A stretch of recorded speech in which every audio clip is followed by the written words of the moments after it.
SUV ang bumaliktad at nagpagulong-gulong sa South Luzon Expressway. Ang aksidente, huli sa CCTV. May live report si Love Añover. Love?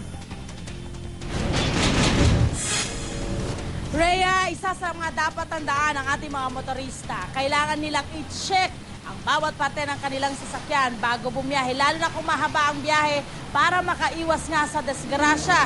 Kagaya na lamang ng inyong video na makikita at mapapanood nitong ika-28 ng Hulyo, isang aksidente ang huli sa CCTV ng Skyway Operation and Maintenance Corporation o SOMCO pasado alauna ng madaling araw sa South Luzon Expressway.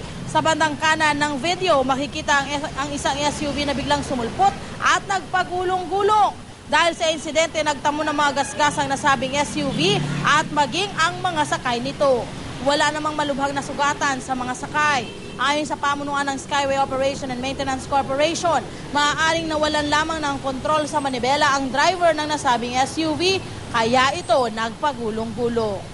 Tandaan mga kapuso, para sa biyaheng maayos, payapa at iwas disgrasya, magkaroon po ng kortesiya sa iba pang mga motorista at magkaroon din po ng disiplina sa kalsada. Rhea? Alright, maraming salamat, Love Añover.